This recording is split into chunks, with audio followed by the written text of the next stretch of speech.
just now felt this entire mountain shiver because there are blasts going on. As we were telling you, usually for the limestone mining, the acceptable range of the blast is around 1 meter, and that won't be so harsh that we could feel this entire mountain feel shake.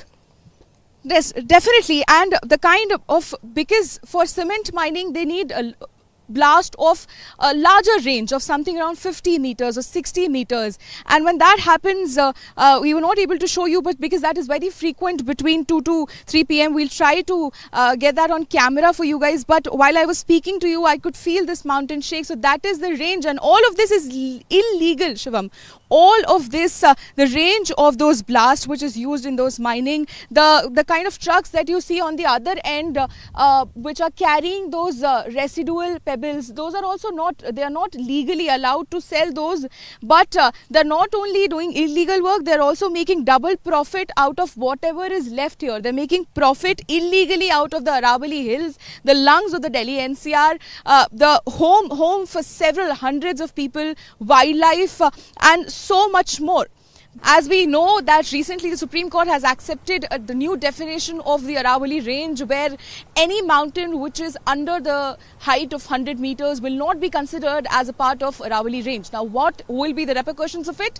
Any mountain which is not considered a part of Aravalli range will be open to construction, will be open to mining, and this Aravalli range, which is more than 2.5 billion years old, also the lungs of the Delhi NCR, protects Delhi NCR from heat wave, from dust, and from letting the situation get even worse, which already is in Delhi NCR with the pollution. We are showing you something which spans far before this entire decision, which is of a time when this decision was nowhere to be seen, which was not expected. But clearly this was expected by the authorities, because we are showing you the ranges. Let us make you understand. Now, as you see on the other end, that is a mountain.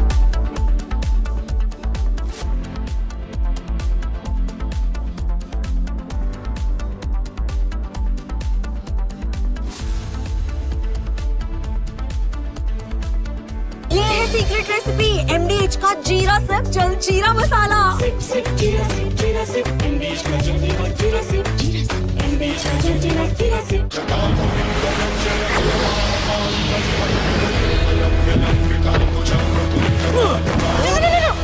मेरी chimney टूट जाएगी। What are you doing? रानी, इस घर में कुछ है जो टूटता नहीं।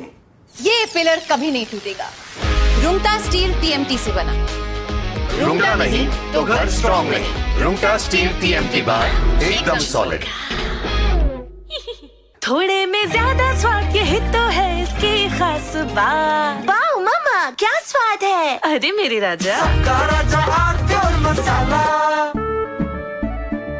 केसरिया से मन जोगी हुआ रे, दिल झूमे देखो।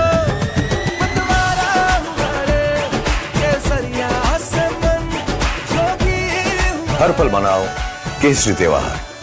विमल, बोलो जुबान केसरी। MDH की देगी मिर्च, देगी मिर्च का तड़का, अंग अंग फड़का। MDH की देगी मिर्च।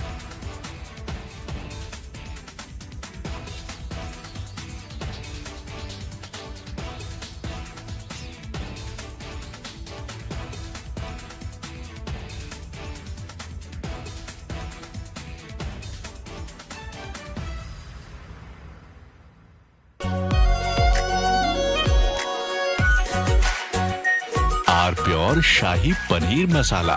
Delicious, healthy, every day. We are willing to put an end to this conflict via peaceful means based on the principles that I outlined in July last year when I spoke at the Foreign Ministry of Russia.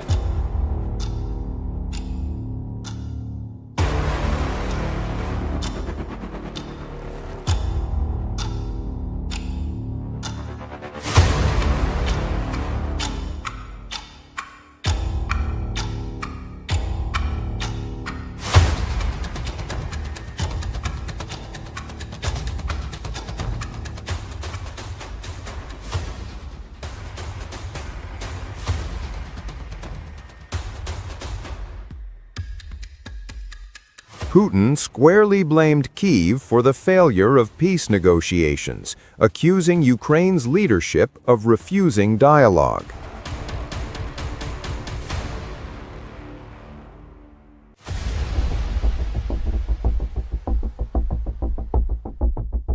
Statements from Zelensky that he is not prepared to discuss territory issues. At the moment, we don't see their readiness. I would like to remind where it all began.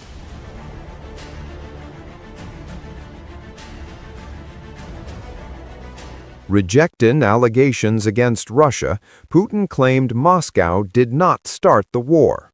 Putin blames roots of Ukraine conflict lie in 2014 anti-constitutional coup. We did not start this war. This war began as a result of the anti-constitutional military coup in 2014 and then commencement of the military action against its own citizens in the southeast of Ukraine.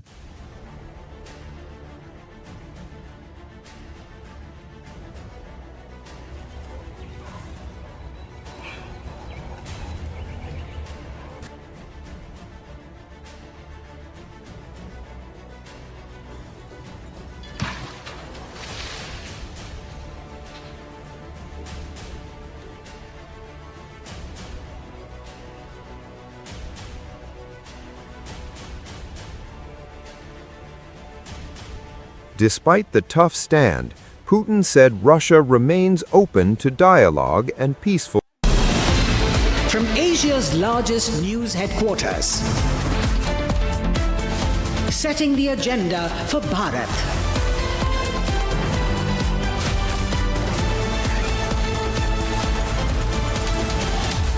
You're watching Republic.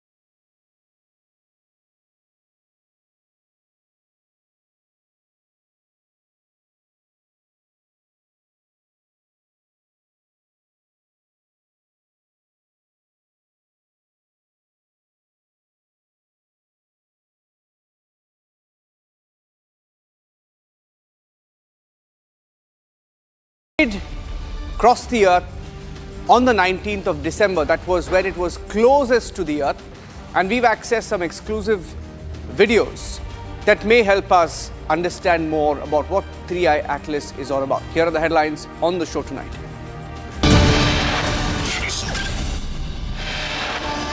Kuldeep Sengar's family resorts to victim shaming now, alleges injustice, tries to malign the Sengar victim.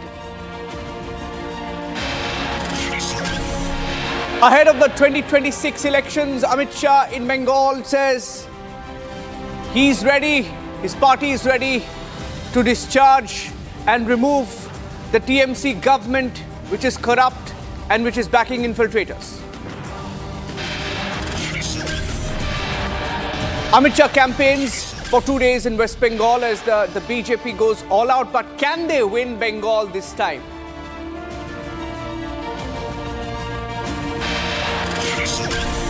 Stone pelting between two groups in Ahmedabad following a dispute over a trivial matter, disturbing visuals accessed. Ukraine says false Russian reports of attack on Putin's residence undermine peace process.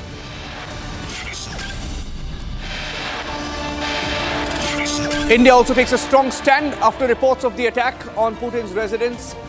India has cautioned Ukraine, urging everyone concerned to focus on peace and not escalate.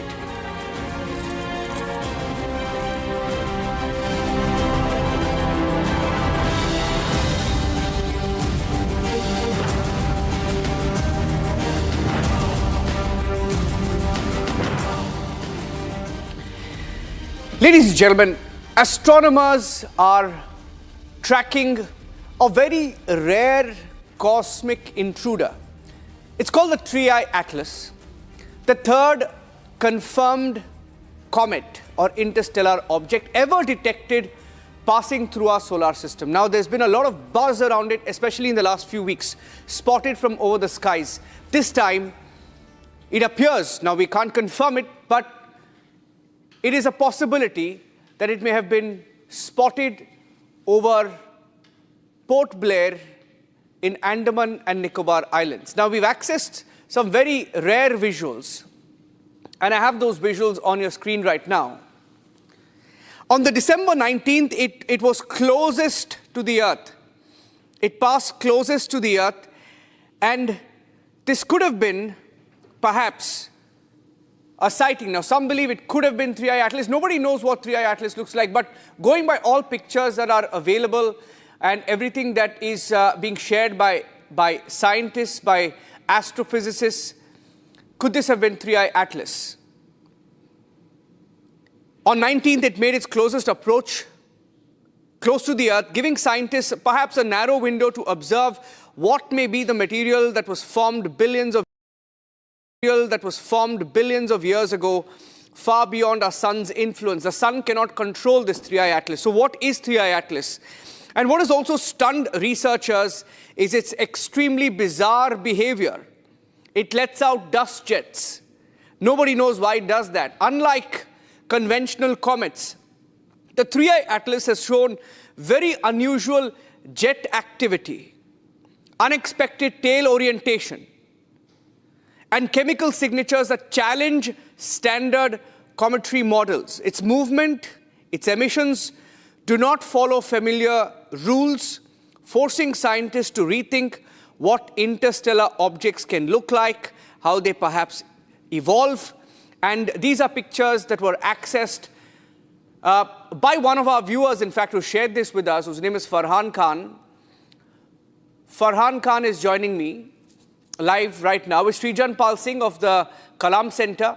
But this is what Farhan spotted over Andaman. In fact, they say that this was spotted for almost 2 hours over Andaman and Nicobar Islands, forcing scientists to really wonder what is Three-Eye Atlas. Now, there is a lot of speculation. In fact, there are some in the West who are calling it a spaceship.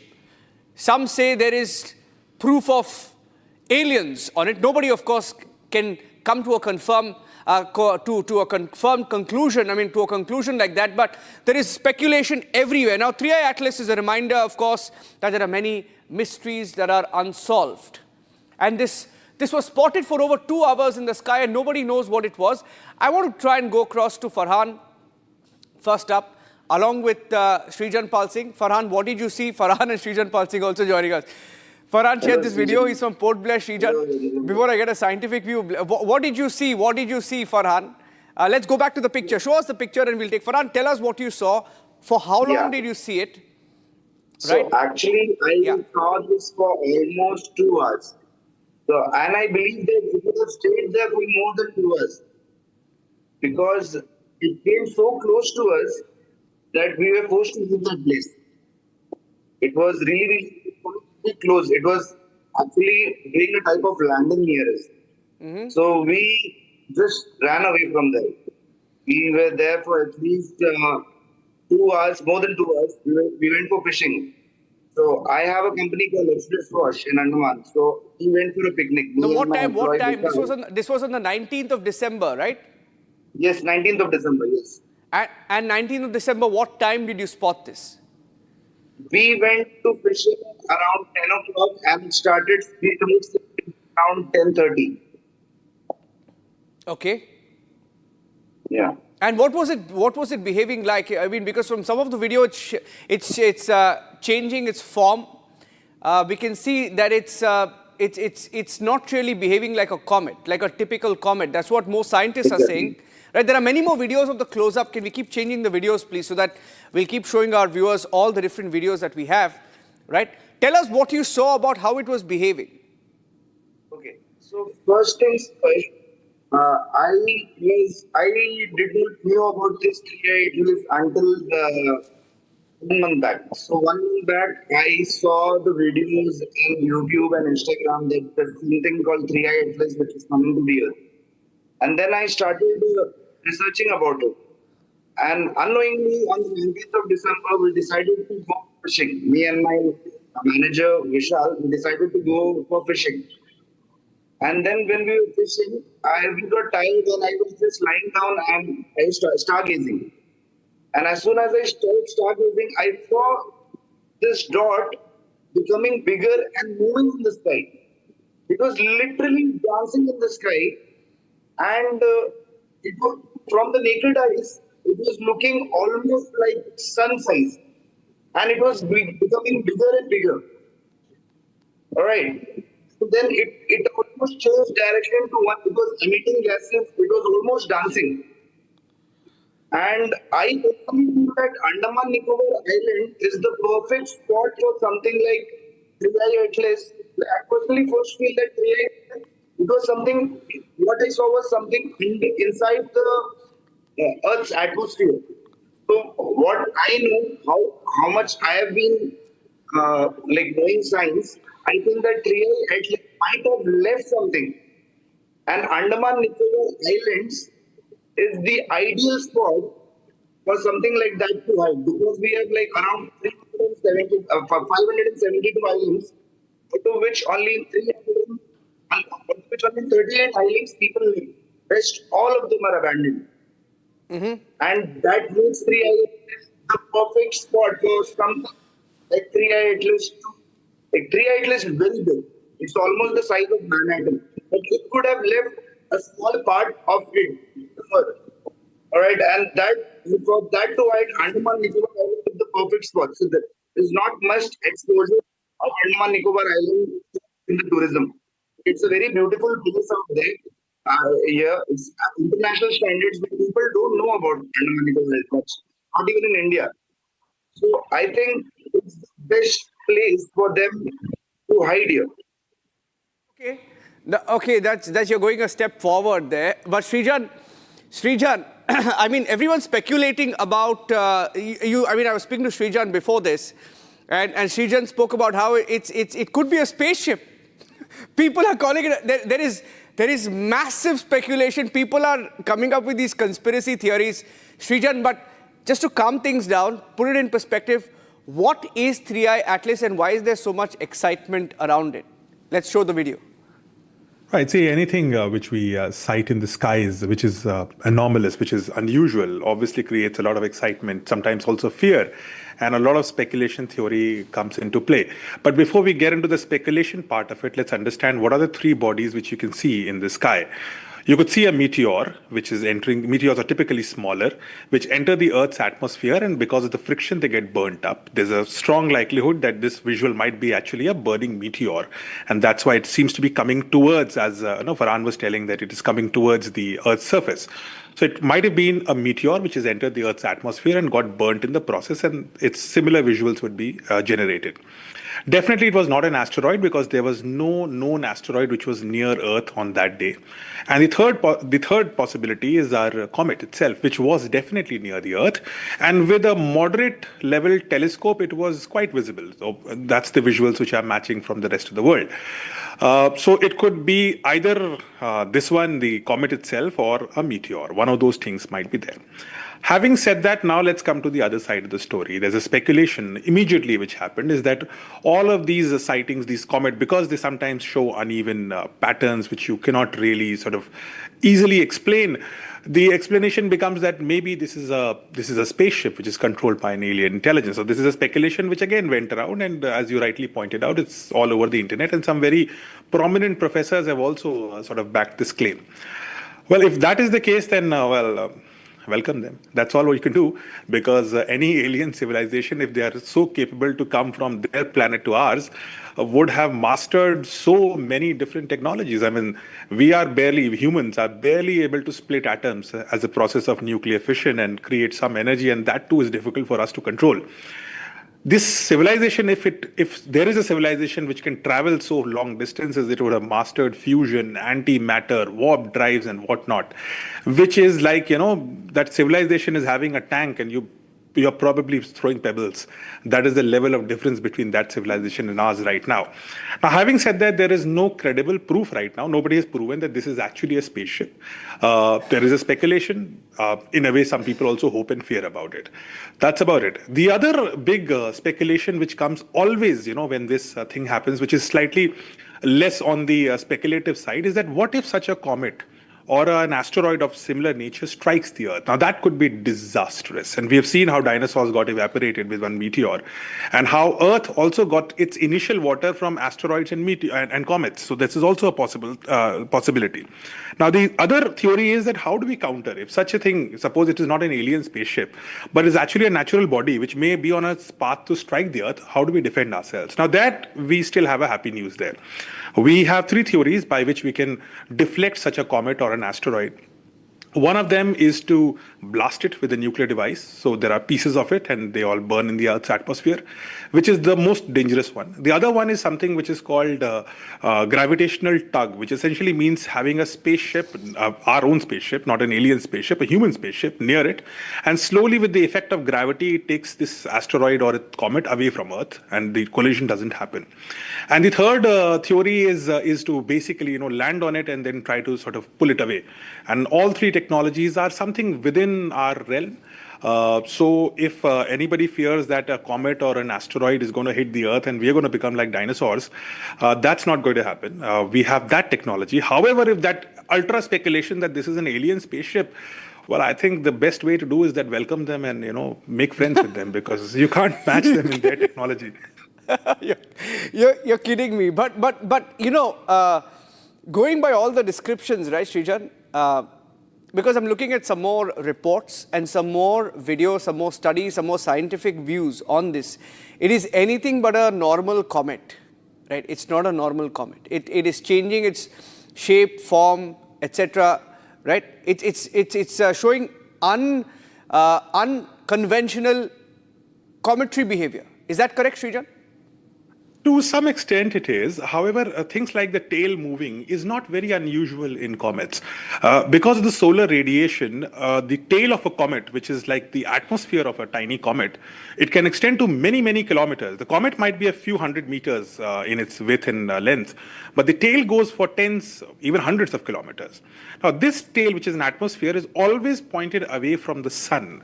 And imagine this in a 3D space. It's not a 2D space.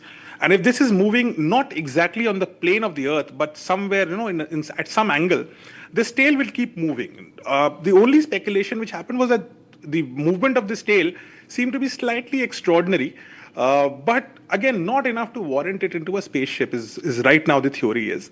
However, it did create a lot of ripples, like the previous bodies which we have seen, and this is the third. So this is quite a remarkable thing. This is only the third interstellar body, so it is quite a remarkable sighting in the sky, and it always creates that sort of a thing. And these are difficult to explain, also, Niranjan. The space is it's a difficult thing to predict everything accurately there, and things will will behave in ways which you cannot predict. But let's see how that turns out. I'm waiting for a spaceship to someday land. Let's see. Okay, let me get a word from Farhan. Okay, Farhan, you were there. What did you see? I mean, how far out was it? I mean, could you see it from the naked eye? Obviously, one of the first questions Srijan asked was, did you spot it from a telescope? Right? Because obviously, we spotted it from the naked eye. And as soon as I saw this, I knew that it was not something usual. So I was having very little charge in my phone, almost 15%. I thought that this is rare and the world should see it. And I captured it how much ever I could capture it from my phone. But it became so large, especially the scientists who was like, I think the scientists were sitting with us. It was becoming bigger and bigger, and it was just moving from one place. And it was so big by 12:30 that me and my manager Vishal was supposed to leave that place. It was creating a type of, vibe, a dark one. So we were just supposed to leave from there. And to be honest, I couldn't sleep that day. All day I was thinking about this, and in a week I somehow got in touch with Niranjan, and here we are. Okay. Srijan, my last question to you is a quick one. How does India look at, how good are we? Because, there is a lot of buzz in the West. How closely do we here in India look at such objects? And what do we know about how India has studied Three-Eye Atlas, for example? India is one of the foremost civilization and the countries which has been studying the skies, not today, but for thousands of years. We have the leaders in analyzing space and skies. And even today, our space laboratories, ISRO, and there are many other private-based space laboratories which have been, and also government-based space labs, which have been studying such asteroids, comets, and also mitigation strategies in case a collision course happens and all those things. And we've got very aware citizens like, our friend from Andaman, who's very lucky, by the way, to capture such a beautiful visual of whatever this is, whether it is a meteor, whether it is a comet, but you are very lucky to have seen it. And we are, of course, one of the nuclear powers. In a case where we have to blast an object out of the skies because it is collision course with Earth, we are probably one of the foremost three nations which would be called to help. So India is very much on the forefront of observing them. In case there's a mitigation strategy, we'll also be on the forefront of doing that mitigative work. But so far, we are sort of safe, so don't worry. Nothing is hitting the Earth right now. And if it does, we will take care of that. Yeah, that was 270 million kilometers away. That must have been quite a distance. That's double the distance of Sun. So yeah. Twice the distance of Sun. Very interesting, very interesting. I mean, it's just, I just found it coincidental that on December 19th, it was closest to the Earth. And there was this rare spotting, right? So that is why we thought we'd just get this visual out and talk about, it's an opportunity for us to talk about what Three-Eye Atlas is, right? Absolutely. Yes, Farhan, last word. I have a theory. I have a personal theory. I don't want anybody to believe that, but I personally have a theory. I think that what if there is a reason Three-Eye crossed the Earth, right? There should be a reason Three-Eye Atlas crossed the Earth. And it passing the Earth and not coming to the Earth and not giving message is something that my heart does not want to believe. I feel that must have something here. Okay. Must have left something. Interesting. And then again, it's my personal view. Do you believe in aliens? Yes, I have been seeing things since birth. Okay. I can tell you, I've seen lightning bolts. I don't know. Okay. Maybe 10 times. No, but I can't imagine what it must have been like to just stand there and take these videos, because we accessed about 30, 40 videos that you sent us, right? Yeah. And there's an ambience over it. So obviously it can't be that you made this up. It was just me and my manager. Yeah, okay. At least 5 kilometer radius. Okay, I'm running out of time. Farhan, thank you very much for sharing this with us. Thank you, so Srijan, much. for your time. Thank you very much. Thank you. Interesting, video there, ladies and gentlemen. Whatever it was, science is such a beautiful thing, and we here at Republic will keep a watch out. Three-Eye Atlas, it's a trending, burning subject in the world of space. Everyone's asking, what is Three-Eye Atlas? What does it look like? And maybe in the next few days, we will have some answers to that. That's it on This Is Exclusive. Thanks for watching.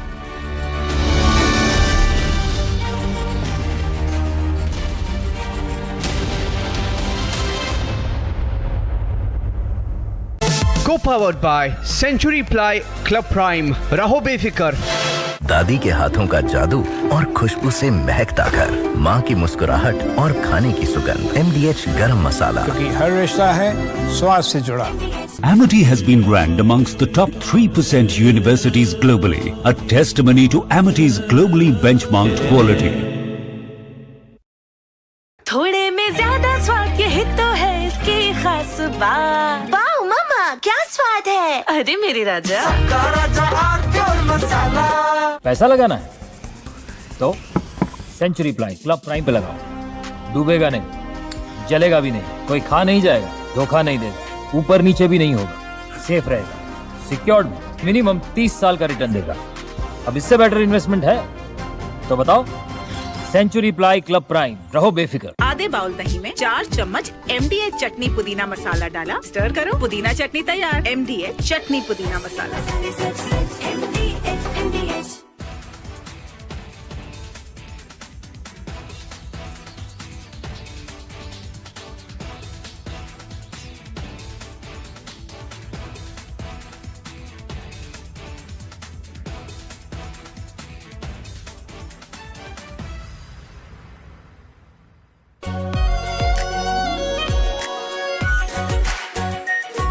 Pure shahi paneer masala, delicious, healthy every day.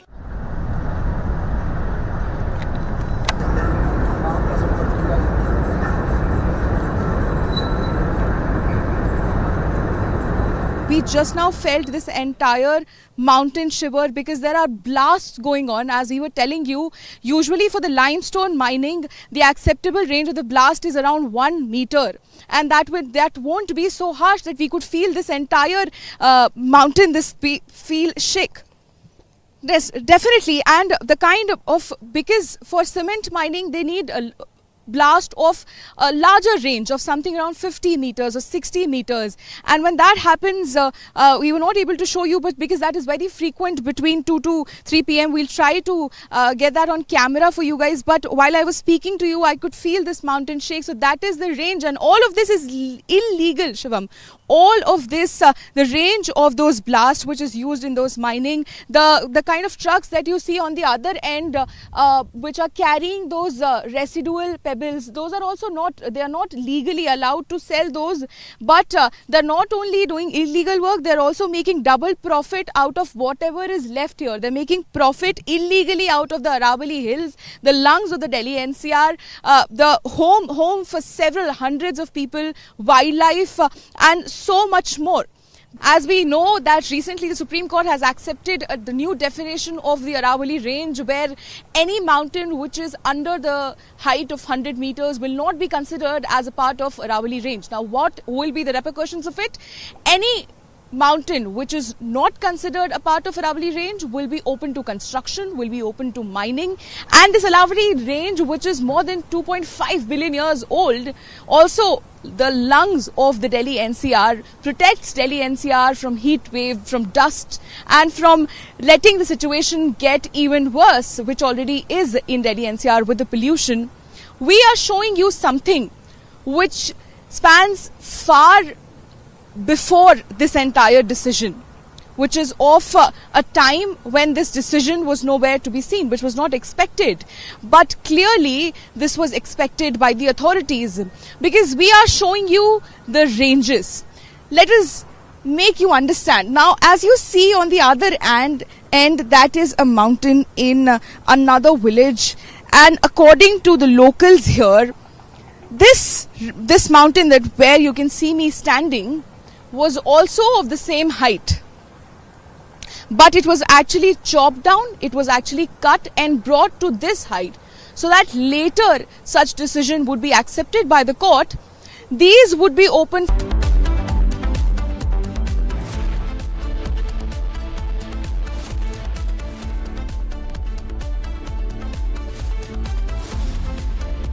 Co-powered by Century Ply Club Prime. रहो बेफिक्र। आधे bowl दही में 4 चम्मच MDH chutney पुदीना मसाला डाला, stir करो, पुदीना चटनी तैयार। MDH चटनी पुदीना मसाला। पैसा लगाना है तो सेंचुरी प्लाई क्लब प्राइम पे लगाओ। डूबेगा नहीं, जलेगा भी नहीं, कोई खा नहीं जाएगा, धोखा नहीं देगा, ऊपर नीचे भी नहीं होगा, सेफ रहेगा, सिक्योर्ड में मिनिमम 30 साल का रिटर्न देगा। अब इससे बेटर इन्वेस्टमेंट है तो बताओ। सेंचुरी प्लाई क्लब प्राइम, रहो बेफिक्र। थोड़े में ज्यादा स्वाद, यही तो है इसकी खास बात। वाओ मामा, क्या स्वाद है। अरे मेरे राजा, मसाला।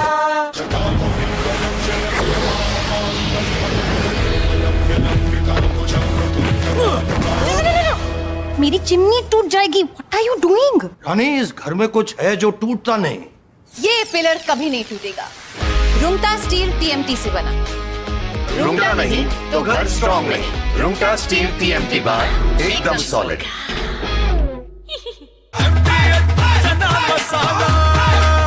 अब छोलिया हो या लोबिया, सफेद चने या काले चने, सब कुछ मजेदार बने। MDH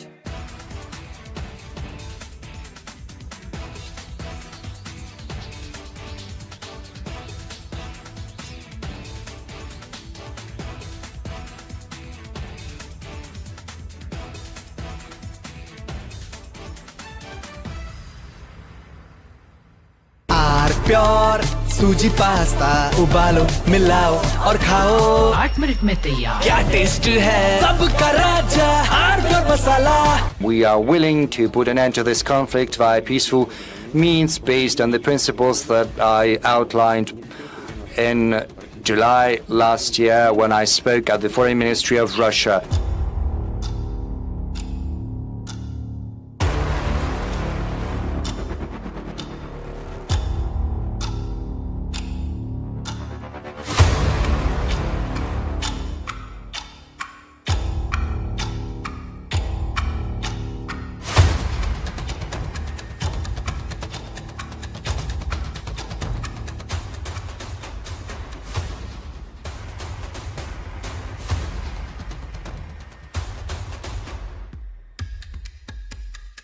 Putin squarely blamed Kyiv for the failure of peace negotiations, accusing Ukraine's leadership of refusing dialogue.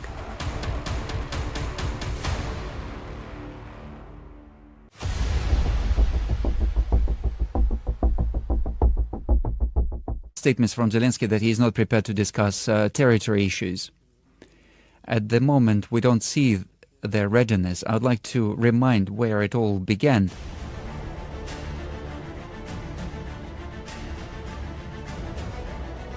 Rejecting allegations against Russia, Putin claimed Moscow did not start the war. Putin blames roots of Ukraine conflict lie in 2014 anti-constitutional coup. We did not start this war. This war began as a result of the anti-constitutional military coup in 2014 and then commencement of the military action against its own citizens in the southeast of Ukraine.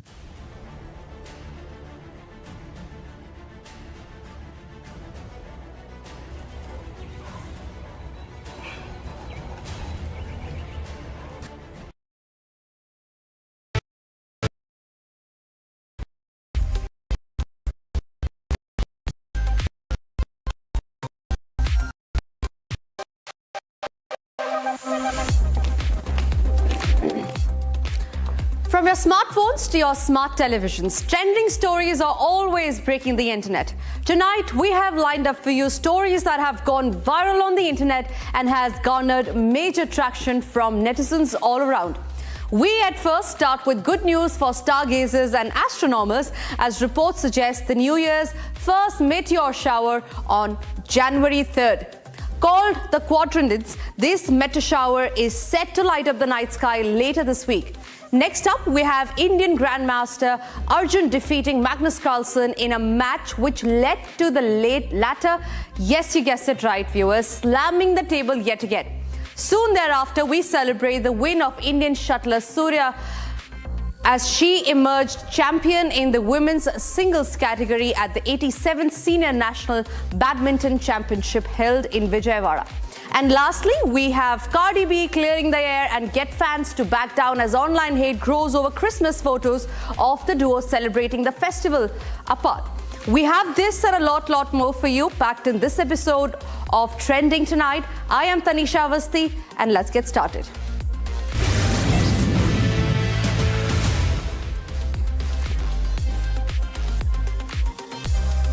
Ladies and gentlemen, as 2025 comes to a close and we gear up for 2026, we have something as exciting for you for all astronomer lovers and enthusiasts. We have lined up right as the year commences a spectacular visual, a treat for stargazers. That's right, viewers, we are officially anticipating a meteor shower on the 3rd of January 2026. One of the most exciting meteor showers of the year. The Quadrantids is set to light up the night sky later this week. Though it lasts for a very short time, this shower is known for its intensity. Now, the meteor shower are created by dust and debris from the asteroid called 2003 striking Earth's atmosphere, discovered in 2003. Now, the asteroid is just 2 miles across and it's the strongest moment. In fact, it can produce up to 100 to 120 meteors per hour, making it one of the most powerful annual meteor shower this year. However, there is a catch. And that's in how many meteors visibility will be affected as the shower is slated to coincide with the full moon night. The quadrantis, which emit from the constellation Bootes, appear every year between late December and mid of January. In 2026, the peak will happen overnight on the January 3rd and into the early hours of January 4th. Under the perfect dark skies, viewers might spot around 25 meteors per hour. Furthermore, reports suggest that stargazers and astro enthusiasts need not press pause on the hope to spot the meteor shower night after 3rd Jan. Continue your meteor hunt until January 12, as the quadrantis also known to produce bright fireballs even after the peak.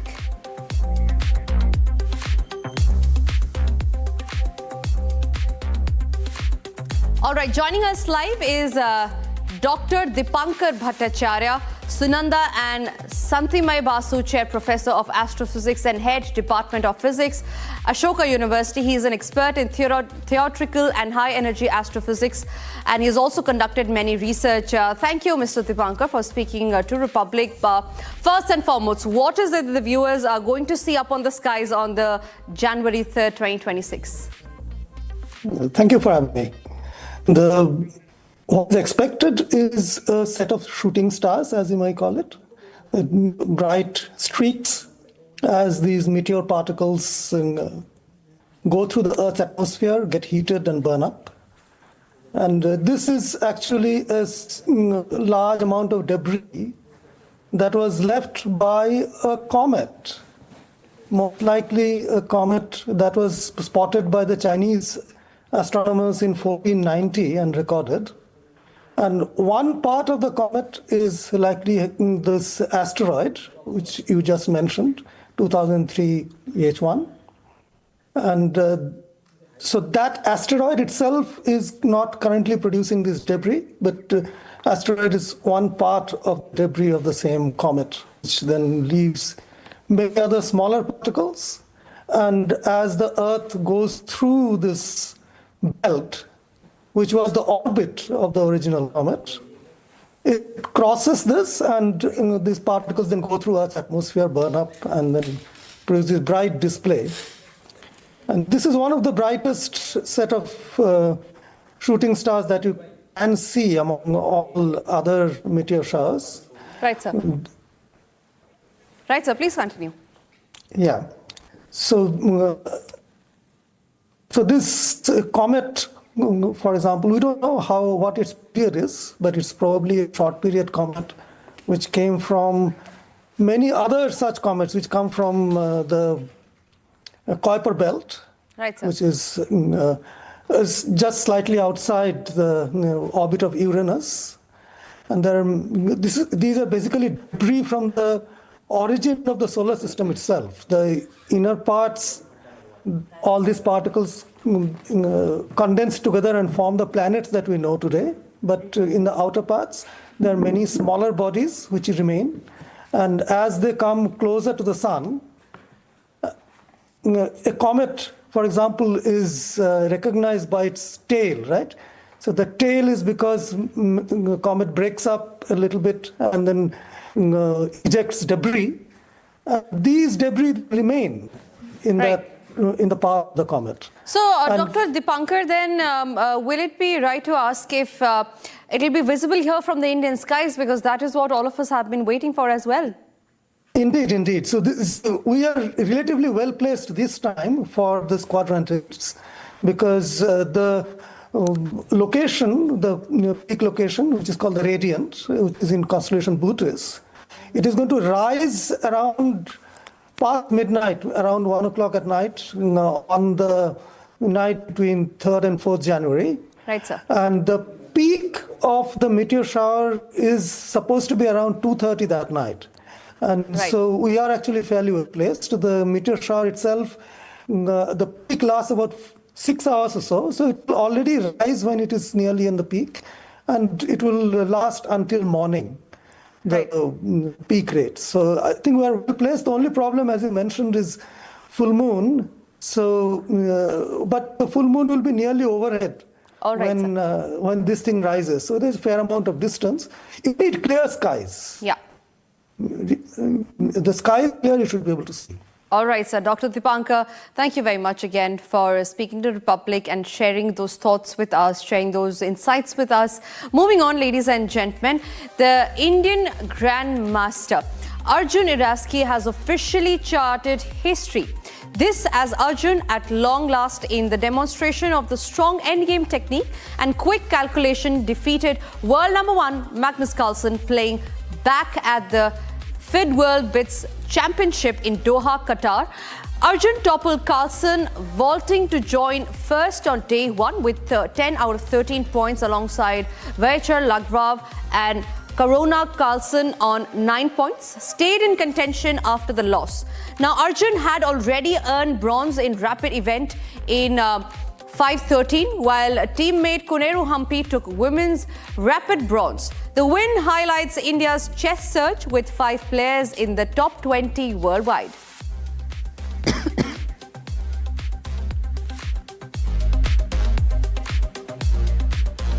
Now, Magnus Carlsen has often been known to not take losses in the right spirit. The superstar chess grandmaster quite infamously lost his cool after losing to world champion D. Gukesh at Norway Chess in June. Now, the Norwegian chess grandmaster, also reigniting world rapid chess and world blitz champion, lost his cool yet again after losing to Arjun on Monday.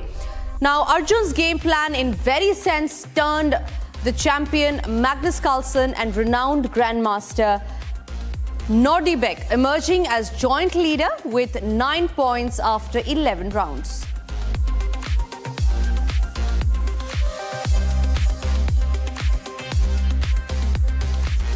And as for Arjun, this win is particularly significant. First, as Arjun becomes only the second Indian to win a medal in open section at the World Rapid Chess Championship, clinching bronze in 2025, the first being Vishwanathan Anand from the Anand, laying the foundation to Arjun carrying the torch. Indian chess continues to make its mark on the fastest stages of the game. Secondly, this has been the 4th attempt relentlessly, consistently to win the bronze. 3 years, same margin, and now 1 breakthrough. The first instance back in 2022 when he missed bronze by 0.5 points. It was exactly by 0.5 points only that the bronze continued to evade him through the World Rapid Championship 2023 and 2024. And now in 2025, Arjun finally broke through, winning a tie break with a bronze medal. This win just goes to show that persistence pays off. History, after all, remembers those who don't stop trying.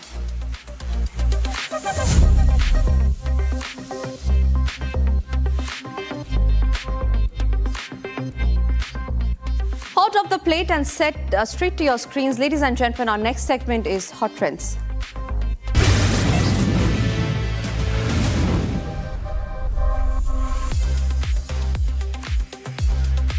Jeff Bezos and Lauren are kicking off the new year in St. Bart's. The couple who spent Christmas in Aspen Colo was spotted at the celebrity hotspot Nikki Beach. The Caribbean island is a favorite for the jet set at this time of the year. It has played host to the couple for several years now in a row. Forbes reports Beyoncé to now be the 5th musician to become a billionaire. The pop singer joins her husband Jay-Z along with Taylor Swift. Bruce and Rihanna as well are on the list.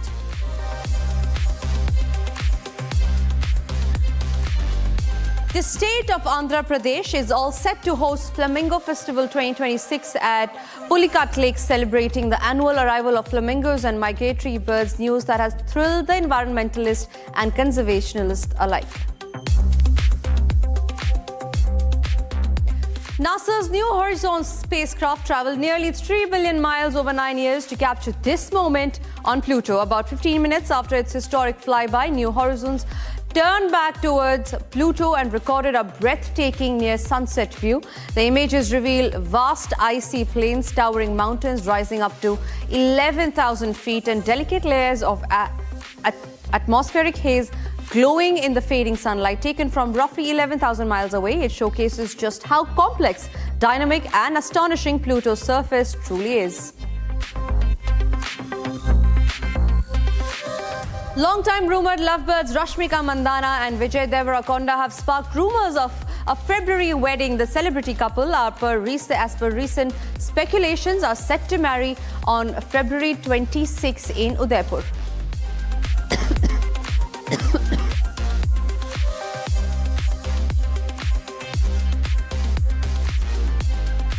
British heavyweight boxer and former world champion Anthony Joshua has survived a deadly accident along the Lagos-Ibadan Expressway in Nigeria, in which 2 people were killed, according to local authorities. Joshua, who sustained minor injuries, was seated in the back of a vehicle which collided with a stationary truck. According to the eyewitness, Joshua and other injured have been rushed to the hospital.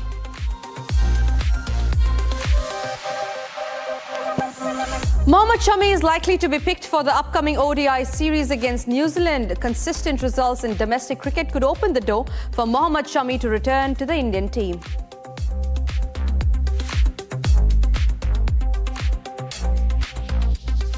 Bollywood's very own Greek god Hrithik Roshan is set to take over Farhan Akhtar directorial film Dawn series. This in the aftermath of Ranveer Singh's exit from the film, as the filmmakers have been flummoxed in their conundrum in finding the perfect cast to continue the making of the film. Rumours have now begun to arise that Bollywood's Krish might just be the one who is narrowed down on for the role.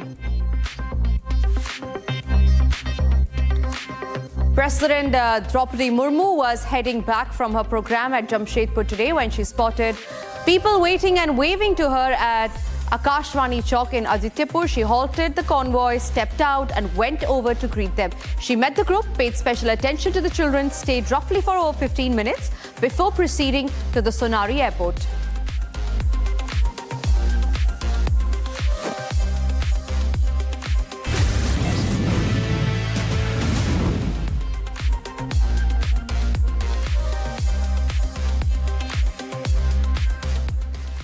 And yes, ladies and gentlemen, 2025 closes in on a beautiful end on multiple sports front as Indian shuttler Surya Charisma Tamiri emerged champion in the World Women's Singles category at the 87th Senior National Badminton Championship held in Vijayawada.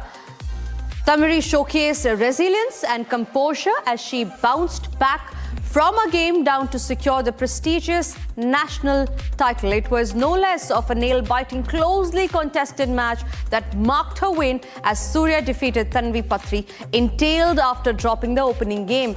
Tamiri mounting a strong comeback to win 17-21, 21-12, 21-14, displaying superior stamina and shot selection in the decider.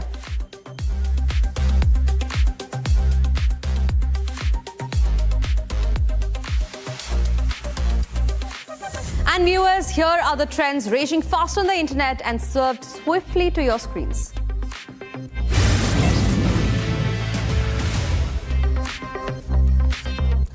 Filmmaker Kiran Rao was recently hospitalized after undergoing appendix surgery and later shared a health update with fans on Instagram on Sunday.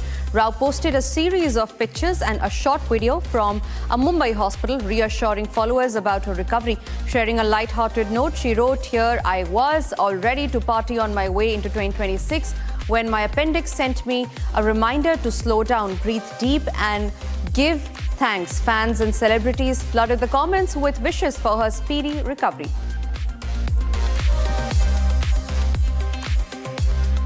Tennis legend Djokovic added another milestone to his illustrious career after winning the Globe Sports Award 2025.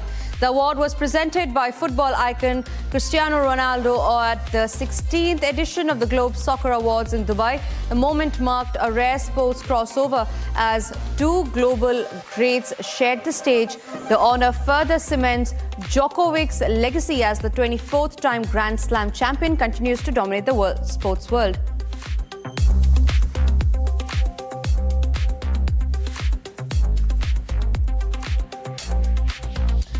Prime Minister Narendra Modi attended the wedding reception of Olympic javelin champion Neeraj Chopra and his wife Himani Moore in Delhi.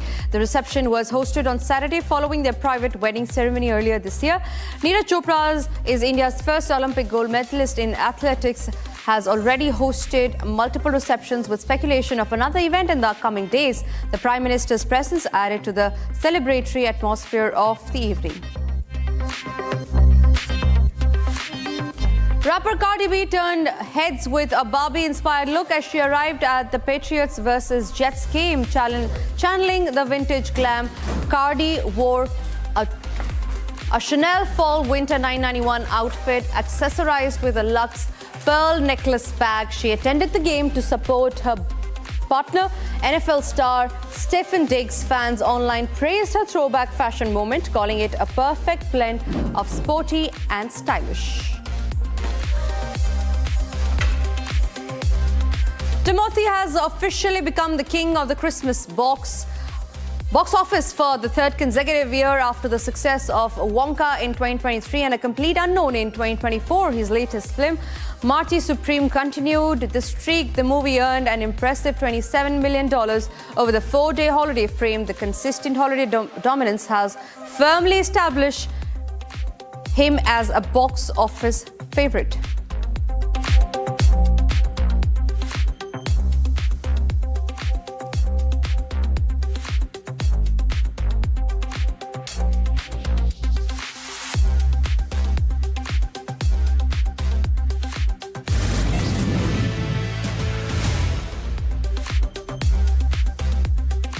And viewers, we close this show tonight with a glimpse into the White Tiger Division's demonstration of decisive firepower during Vajra Prahar, showcasing the lethal combat edge of Vajra gunners in the desert sector. The exercise exemplified the decade of transformation of the Indian Army through seamless integration of new generation artillery, advanced sensors and tech-enabled battlefield awareness. With rapid deployment, agile maneuvers and accurate long-range engagements, the formation reaffirmed its readiness to deliver responsive mission-focused artillery support across the spectrum of conflict. Ladies and gentlemen, watch this video as I bid you adieu.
Co-powered by Century Ply Club Prime. रहो बेफिक्र।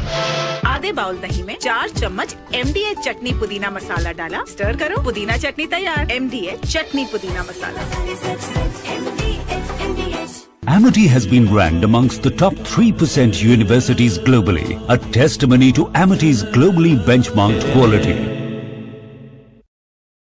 थोड़े में ज्यादा स्वाद, यही तो है इसकी खास बात। वाओ मामा, क्या स्वाद है। अरे मेरे राजा, सबका राजा प्योर मसाला। पैसा लगाना है तो सेंचुरी प्लाई क्लब प्राइम पे लगाओ। डूबेगा नहीं, जलेगा भी नहीं, कोई खा नहीं जाएगा, धोखा नहीं देगा, ऊपर नीचे भी नहीं होगा, सेफ रहेगा, सिक्योर्ड, मिनिमम 30 साल का रिटर्न देगा। अब इससे बेटर इन्वेस्टमेंट है तो बताओ। सेंचुरी प्लाई क्लब प्राइम, रहो बेफिक्र। MDH की देगी मिर्च, देगी मिर्च का तड़का, अंग अंग फड़का। MDH की देगी मिर्च। केसरिया से मन जोगी हुआ रे, दिल झूमे देखो मतवारा हुआ रे। केसरिया से मन जोगी हुआ। हर पल मनाओ केसरी त्योहार। विमल, बोलो जुबान केसरी। आर प्योर सूजी पास्ता, उबालो, मिलाओ और खाओ। 8 मिनट में तैयार। क्या टेस्ट है, सबका राजा आर pure masala.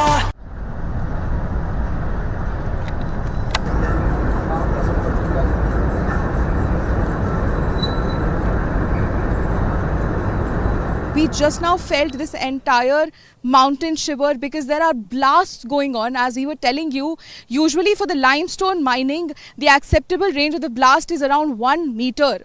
And that won't be so harsh that we could feel this entire mountain, feel shake. Yes, definitely. And the kind of, because for cement mining, they need a blast of a larger range of something around 50 meters or 60 meters, and when that happens, we were not able to show you, but because that is very frequent between 2 to 3 p.m. we'll try to get that on camera for you guys. But while I was speaking to you, I could feel this mountain shake. So that is the range, and all of this is illegal, Shivam. All of this, the range of those blasts which is used in those mining, the kind of trucks that you see on the other end, which are carrying those residual pebbles, those are also they are not legally allowed to sell those, but they're not only doing illegal work, they're also making double profit out of whatever is left here. They're making profit illegally out of the Aravalli Hills, the lungs of the Delhi NCR, the home for several hundreds of people, wildlife, and so much more. As we know that recently the Supreme Court has accepted the new definition of the Aravalli range, where any mountain which is under the height of 100 meters will not be considered as a part of Aravalli range. Now, what will be the repercussions of it? Any mountain which is not considered a part of Aravalli range will be open to construction, will be open to mining, and this Aravalli range, which is more than 2.5 billion years old, also the lungs of the Delhi NCR, protects Delhi NCR from heat wave, from dust, and from letting the situation get even worse, which already is in Delhi NCR with the pollution. We are showing you something which spans far before this entire decision, which is of a time when this decision was nowhere to be seen, which was not expected. But clearly this was expected by the authorities, because we are showing you the ranges. Let us make you understand. Now, as you see on the other end, that is a mountain in another village, and according to the locals here, this mountain where you can see me standing was also of the same height, but it was actually chopped down, it was actually cut and brought to this height, so that later such decision would be accepted by the court. These would be open for mining and construction as well.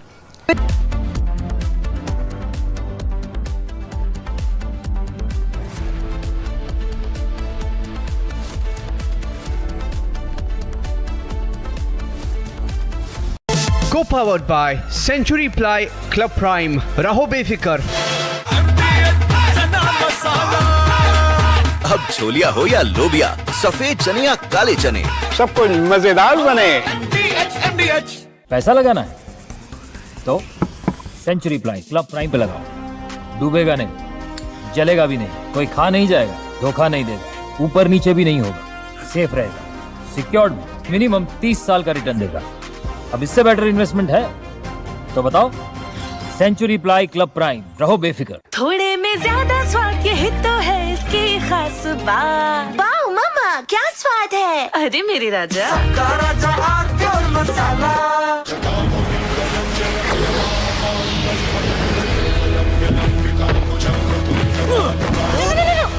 मेरी chimney टूट जाएगी। What are you doing? रानी, इस घर में कुछ है जो टूटता नहीं। ये पिलर कभी नहीं टूटेगा। रुंगटा स्टील TMT से बना। रुंगटा नहीं तो घर स्ट्रॉन्ग नहीं। रुंगटा स्टील TMT बार एकदम सॉलिड। MDH की देगी मिर्च, देगी मिर्च का तड़का, अंग अंग फड़का। MDH की देगी मिर्च।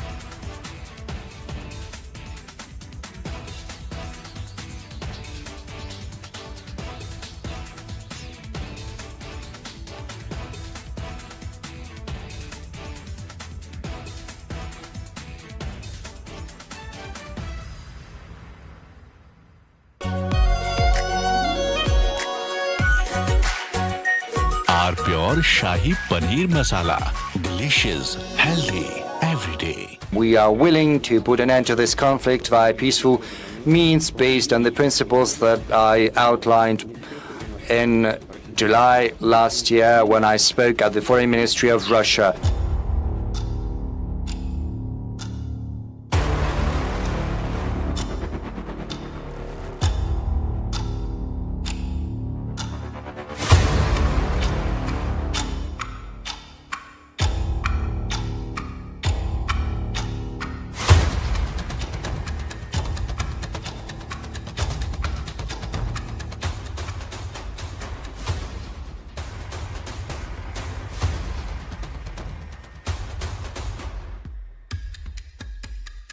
Putin squarely blamed Kyiv for the failure of peace negotiations, accusing Ukraine's leadership of refusing dialogue.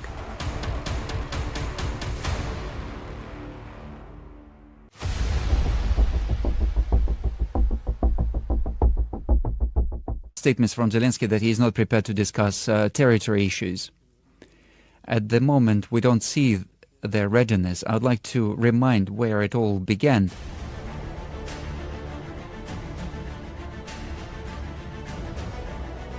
Rejecting allegations against Russia, Putin claimed Moscow did not start the war. Putin blames roots of Ukraine conflict lie in 2014 anti-constitutional coup. We did not start this war. This war began as a result of the anti-constitutional military coup in 2014 and then commencement of the military action against its own citizens in the southeast of Ukraine.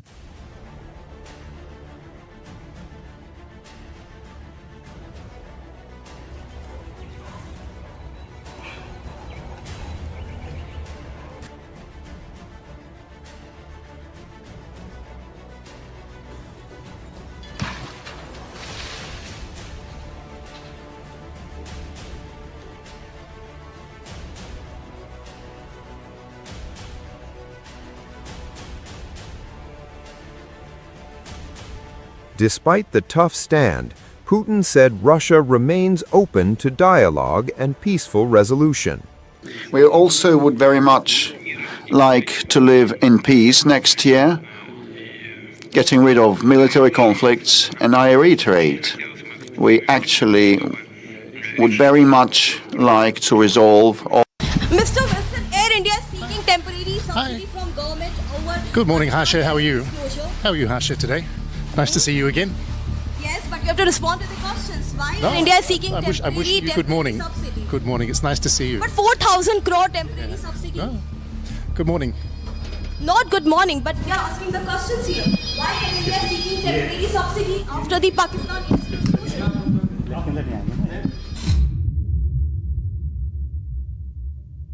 cooperating with the summons? Why have you arrested him in such a fashion? He has been interrogated for over 100 hours, sir. First to get out of this. If you don't First to mind. get out of this. First to get out of this. Get out of this. First to get out of this. First to get out of this. First to get out of this. Get out of this. Get out of this. Get out of this. Cooperating, sir. Get out of I'm this. merely asking you. He has been cooperating. Get out of this. We are also cooperating. We are also cooperating. Yeah, please cooperate.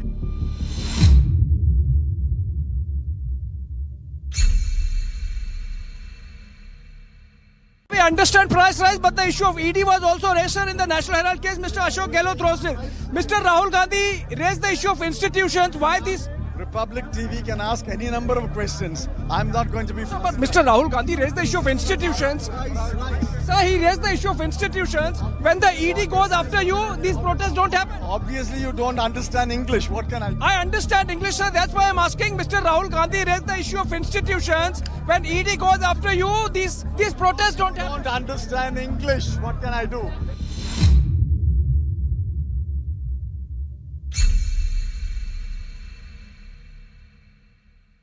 Mr. Charles, what's lies ahead?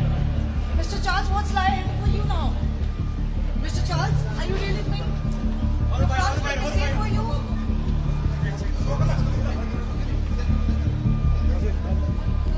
I second.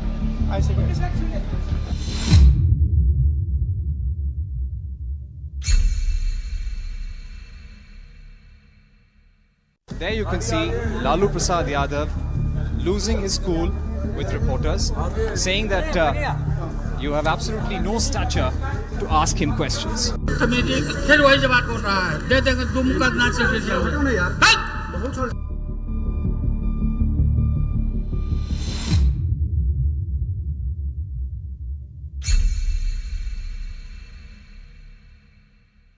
That is Christian Michel. First visuals on your scene. Christian, would you want to speak?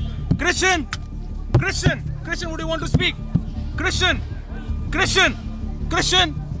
Christian, have you turned an approver? Christian, would you give facts? Christian, would you give facts? Christian, would you give facts to India? Christian, will you tell the truth? Christian, Christian, will you tell the truth? Christian, will you tell the truth? That's the car getting in. Christian Michelle, first visuals on your screen. आपके जो बेटे ने किया है उसमें शर्मिंदगी है क्या बेटे ने जो कानून तोड़ा आपके बेटे ने क्या तोड़ा मोटरसाइकिल ठीक से नहीं चला रहा मैं गली में मोटरसाइकिल चला रहा था एसएचओ आकर बदतमीजी की उस एसएचओ ने वीडियो बनानी चाहिए थी उसे नहीं आपके बेटे ने जैसे बात की वो ठीक था आपके बेटे ने बोला कि मेरा बाप मतलब विधायक है मेरा बाप सुनो मेरा बेटा विधायक का बेटा है ये बताया उसको इतना प्यार मिल रहा है आपको यहाँ से आप में इतना घमंड कैसे आ जाता है कहाँ से आ गया घमंड अबे तुम लोगों में घमंड है चलो जाओ यहाँ से इतना मारूंगा चला जाओ यहाँ से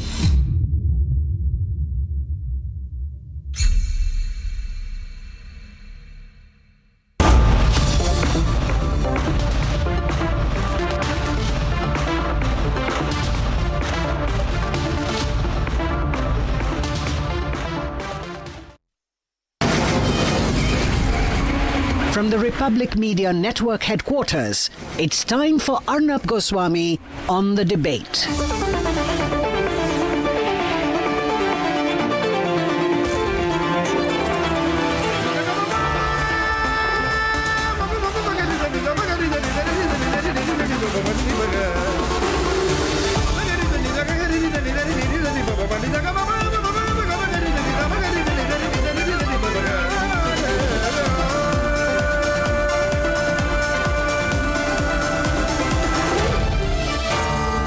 Arnab Goswami on the debate.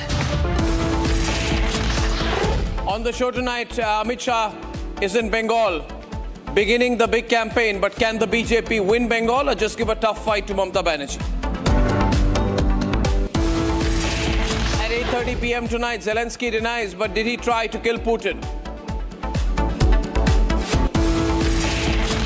At 9 o'clock tonight, why the systemic and targeted attempt to shame the victim of Kuldeep Singh Sengar must be unequivocally called out.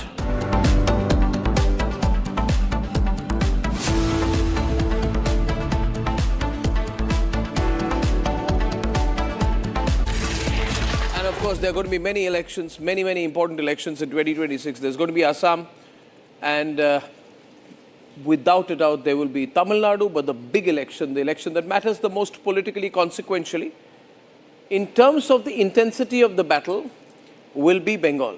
Ladies and gentlemen, can the BJP win Bengal? The Prime Minister visited Bengal 4 times in the last 6 months, despite a busy Bihar election schedule, which just tells you how significant Bengal is for the Prime Minister. Remember what he said on the day of victory in Bihar? He looked at Bengal. He said the river Ganga flows to Bengal via Bihar, and the victory in Bihar, like the river, has paved the way for our victory in Bengal. So the Prime Minister's eyes were on Bengal. RSS Chief Mohan Bhagwat was in North Bengal. He's visiting Kolkata many times. He was in Siliguri last month. This month, in fact, around December 17th and 18th. And his message ahead of the elections was clear. He said if Hindu society wakes up, then it will not take much time. And I'll tell you what percentage of the Hindu vote the BJP needs to win. Amit Shah has already begun canvassing. He was there today. And he says, we will form the government with a 2/3 majority. From Bhagwat on December 17th, Prime Minister on December 20th, Amit Shah on December 30th. Look at the chronology and understand. This is the most significant election for the BJP. The frequency of all these visits, back to back, tells us one thing, and that is this. This is a make or break election for the BJP. But the question you'd be asking is, can the BJP win Bengal? Mathematically, it can. But politics is not mathematics. But the gap is narrower than you think.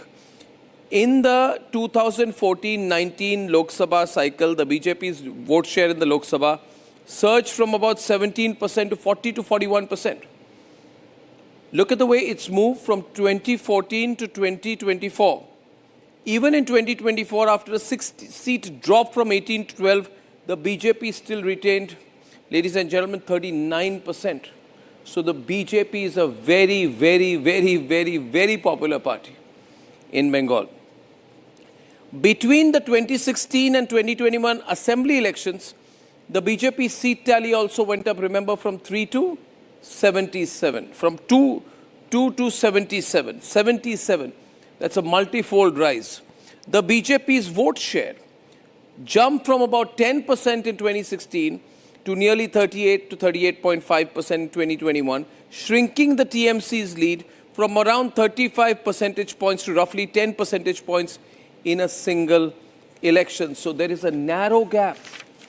Didi is not as strong as people think. What should the BJP do to win? For the BJP to close the gap on the TMC, of the 10% that remains the gap between the two, the BJP must close the gap and try to get to 45%. So Amit Shah has to ensure that the BJP gets a 6.5% jump at least. Now 6.5% jump at least. How can that happen? Hindu vote consolidation, Hindu mobilization. For the BJP to win, here is my calculation. The BJP, if assume the Hindu vote is about 67 to 68% of the vote, viewers keep in mind that SIR has removed a large number of people who are there on the, fake voters from the voter list. For the BJP to win, assume 2001 statistics, Hindus are 70.5% and Muslims are just under 30%. I assume this would have gone up from looking at trends to about 67% Hindu vote to about 30, 32, 33, 34% Muslim vote. Let's assume 67, 33 is the split. The BJP needs to get 70% of the Hindu vote in Bengal. If Hindus are 67% of the vote, 7 out of 10 Hindus has to vote for the BJP, which means there has to be incredible, massive Hindu vote consolidation. For far too long, the TMC has gone with the formula that it needs 30% of 70% Hindu vote and 70% of the 30% Muslim vote. That was allegedly the formula of Prashant Kishore. If the BJP is to win, it must win 70% of the approximately 70% votes in Bihar. If that happens, then Bengal goes with the BJP. But the only thing we need to remember here is, therefore, analyze the thinking of Mohan Bhagwat, Amit Shah and everyone.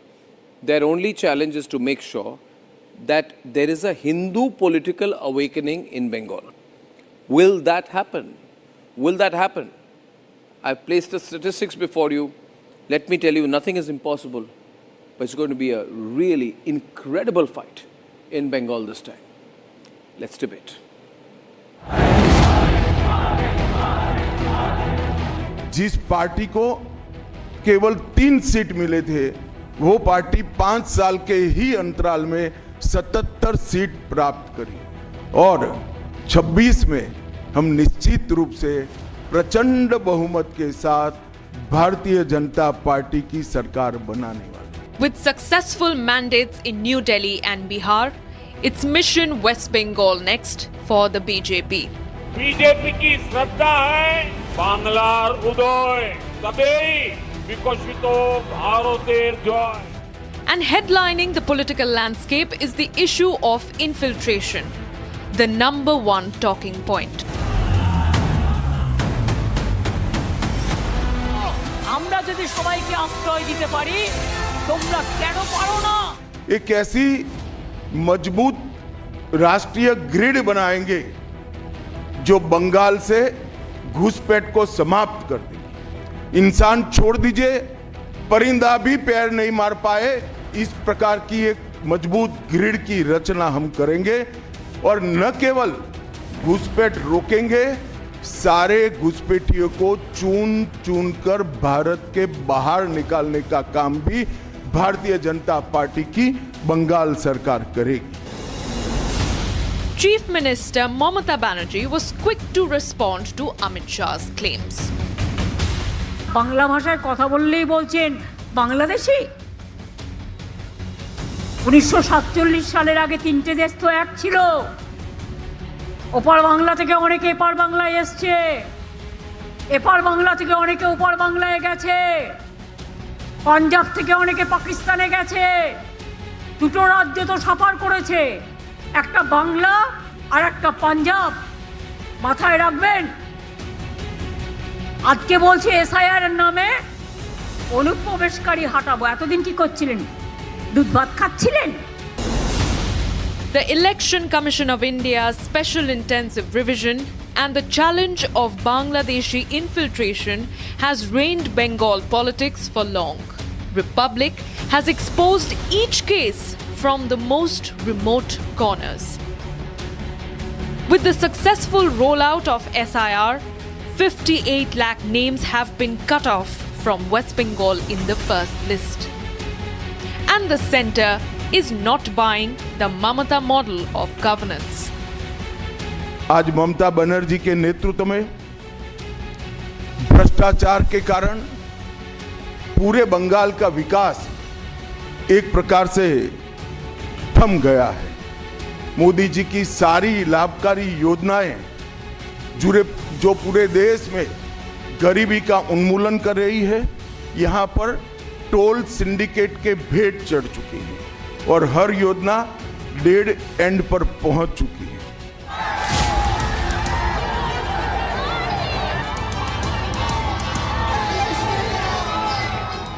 With the issue of infiltration helming the election campaign, can the BJP break ground in West Bengal?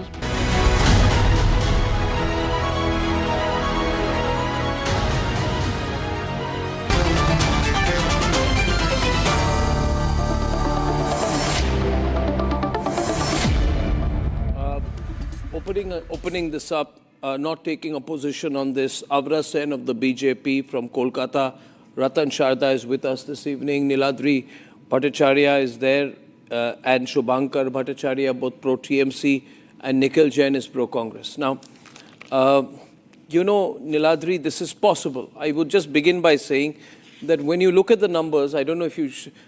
it is extremely close, much closer than you think, because the BJP is just 6% away from the Trinamool, right? And there's so much anti-incumbency that's built up over the years. This number, and the BJP is steadily keeping a 39% basic vote share and only climbing. So technically, BJP numbers are very impressive. You agree? I agree with you. BJP numbers are very impressive, Arnav. And as you have correctly said, that politics is not about mathematics. The 6% will be a very uphill task for BJP to counter. Because given the development schemes of Mamata Banerjee, like Konyashri, like the Shastro Shati scheme, which is much more prior and a popular scheme than Ayushman Bharat scheme, it will be very difficult for the BJP to counter the 6% vote share. Because you must know is not that much. 6 to 10% is achievable. I know, but from 2021 to 24, the percentage has come down 4%. It has come down 4%. And in this elections, we are assuming in the left. Mr. Sharda, please hold on to your horses, Mr. Sharda. We are holding that the communists, the left and the Congress will do much better because people have seen to the facade of the BJP. Mr. Amit Shah comes only during the elections time. MP Justice Abhijit Ganguly has already stated that we don't need leaders from Delhi telling us what is to be done. BJP needs a leader in Bengal, a Bengali Bhadralok leader who can resonate with the masses, which the BJP is lacking. And as far as the elections are concerned, 80,000 booths are there, Arnav, out of which BJP today has only admitted that they have control over 30,000 booths. What about the rest 50,000 booths? You need to fight election on the ground. It is very good to sit in TV channels, good to give press interviews. But you have to fight elections on the ground, which the BJP is lacking. And which I think gives Mamata a little bit of edge to push over in this election. Okay, let's get Avra in. Avra, 2 points very specifically that you don't have a leader. Now, this is often spoken. Who is the leader? Is Shuvendu is the face right now? Is Shuvendu the leader? Is Shamik Bhattacharya being sent in to be the leader? Who is your leader? If you maintain ambiguity over this, it doesn't help. You even flirted with the idea of having Saurav Ganguly as your leader till he made it clear he's with Didi. So, does this become a weak point for you? Is this the reason you're not being able to break through the glass ceiling? Arnabji, the TMG's version is that we don't have a strong leader. Yeah. We don't have a face in Bengal, right? Right. So if I am to say that, okay, fine, I'm not going to debate on that, I will say the strongest and the most popular leader for radical Islamists is Mamata Banerjee.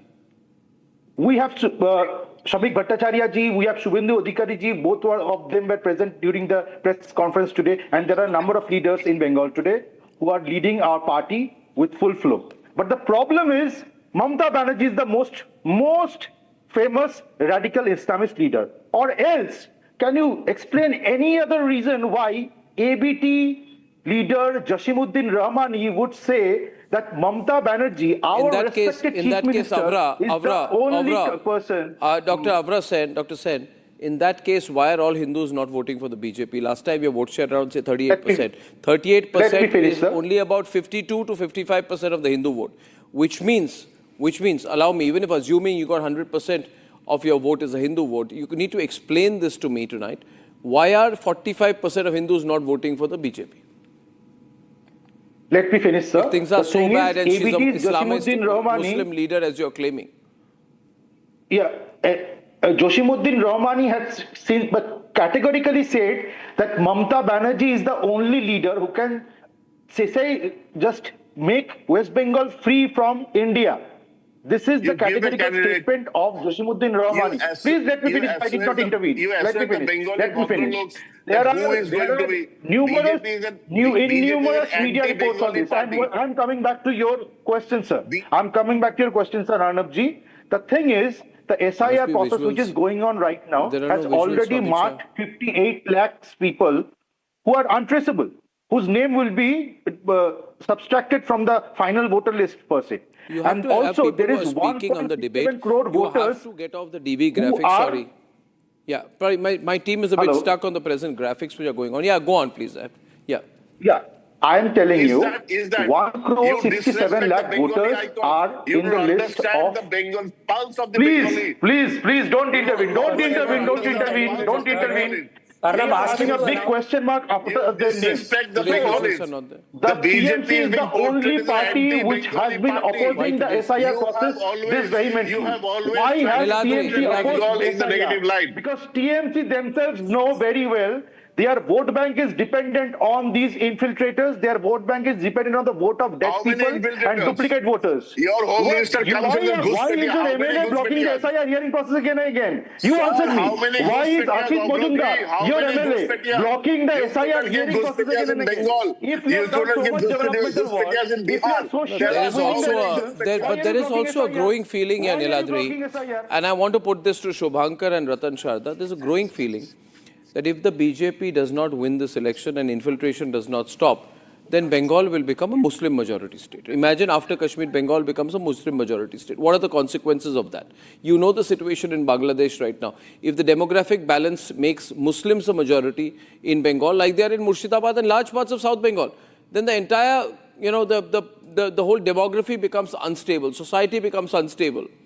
And Mamata Banerjee is anyway so pro-Muslim, she will take completely pro-Muslim, anti-Hindu stance. Already her leader said, by the way, Ratan Sharda, her leader was asked, and her leader said that, as Saugata Roy, he says the amazing thing about Mamata Banerjee is that she's popular in Bengal, but she's also popular in Bangladesh. Don't forget, Saugata Roy says, people of Bangladesh love her. Why would anyone talk like that? Why? Why, Ratan Sharda, why? Illegal immigrants. Because she wants the immigrant infiltrator vote, right, Ratan Sharda? Exactly. And now, can I give some points? Yeah. First of all, I see a lack of confidence in TMC now.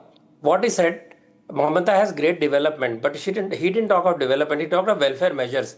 Because in case of development, West Bengal is nosediving into worst performing states. Companies are getting out, business is getting out. So as far as development is concerned, Bengal has lost the will to even think of development. Secondly, very clearly that depending on left, because the person said that left will score well and BJP has been exposed, which means they are depending on left now to cut the votes of opposition, so they will sail through. So they are also not sure whether left will score well or not, so they are hoping that left will save them and that alliance is out in the open, they can keep on fighting. Third, Mamata Banerjee talked of Punjabis, she talked of Bengalis. She doesn't know or doesn't want to tell us that Sindhis lost their entire land, the entire population of Hindus had to migrate to Bharat, and many of these leftist, poison mongers have said that Lalkadwani is Sindhi, so he should not fight in India. So with this mindset, do you think there is any scope for these people Out of 23 districts, 3 are highly Muslim majority, other 6 are decisive Muslims. So this total dependence on Muslims is something that Didi has to worry about. As far as BJP is concerned, Hindus in Bengal have chosen to forget partition violence. They have chosen to forget the Bangladesh 1971 and rape and violence against Hindus in Bengal. They want to wash away that history. That is the reason why so far most of the Hindus have not turned to BJP, though more than half have already turned to BJP. And we should also remember that this entire debate is working on who is the leader of BJP, how will they control 10%. These are all ifs because they're not sure.